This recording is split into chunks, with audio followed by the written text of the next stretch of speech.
Hello everyone, I hope this video finds you in good health. Yesterday we came across the news that a rating agency Moody's downgraded India's long-term sovereign bond ratings from Baa2 to Baa3. This news was covered by almost all newspapers, and that signifies how important it is. Today's editorial is related to this news and has been taken from the Indian Express newspaper.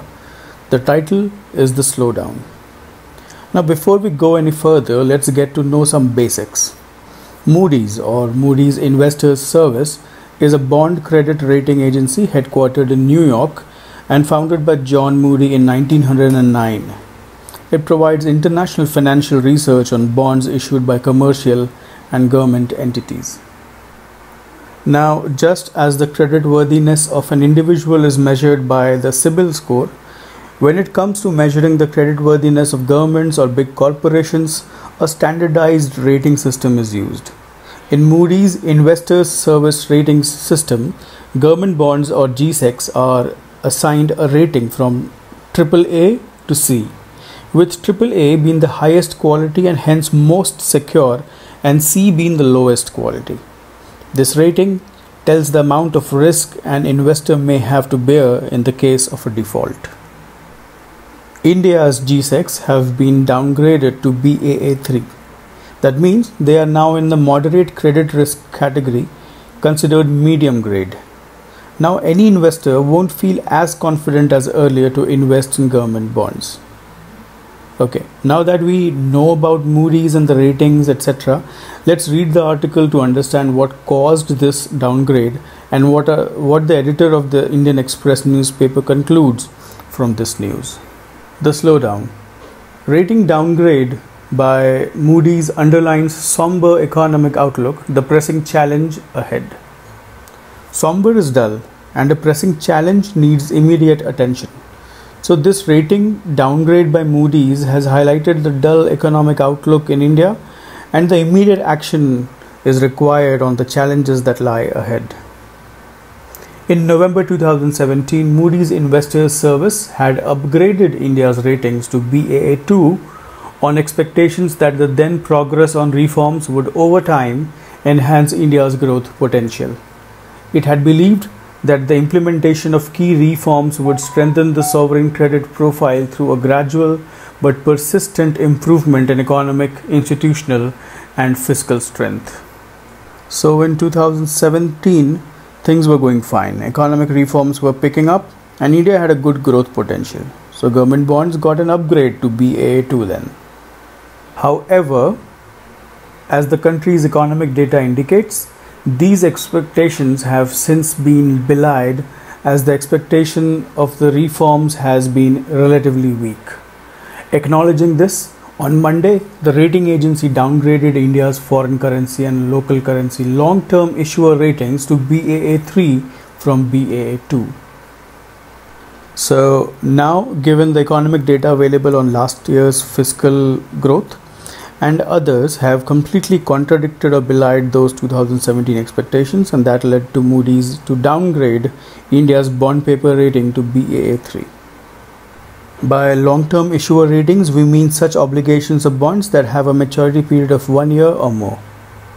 While the markets may well have factored in this move, Moody's rating is now in line with that of both Standard & Poor's and Fitch.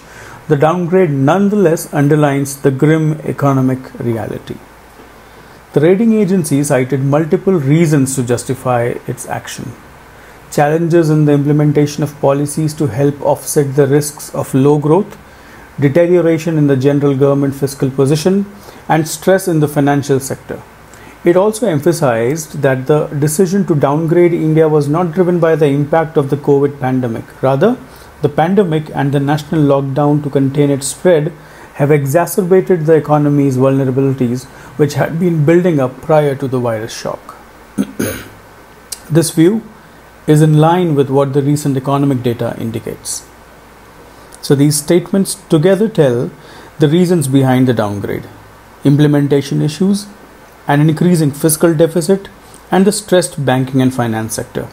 These are the primary reasons, and all these are pre-COVID era reasons. The pandemic-induced lockdown has only worsened these to greater degrees.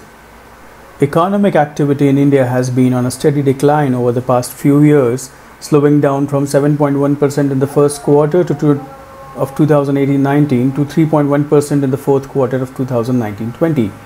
These headline numbers mask the underlying weakness, as growth is currently being driven only by agriculture and government spending. The situation is likely to have worsened in the first quarter of the current financial year when the full effects of the national lockdown played out. We read about these data in last couple of articles. As is evident, the lockdown is also going to take a toll on government finances. Moody's expects the general government, centre and state, debt to rise from 72% of GDP in 2019 to around 84% in 2020. To take a toll on something or someone is to harm or damage significantly. What is especially worrying is that the rating agency believes that the economy will struggle to recover, and that depressed nominal growth will in turn affect the government's ability to lower its debt burden. It notes that India's debt burden could rise well beyond 85% of GDP. This is a worrying prognosis. The decision to retain the negative outlook does leave the door open for further rating action down the line. It is also conceivable that other rating agencies will follow suit. Nominal growth is the GDP growth including inflation. When we adjust inflation in nominal growth, we arrive at real GDP growth. Remember that nominal growth is calculated at current prices and real at constant prices. Nominal growth rate is usually used when comparisons are made between quarters of a single financial year.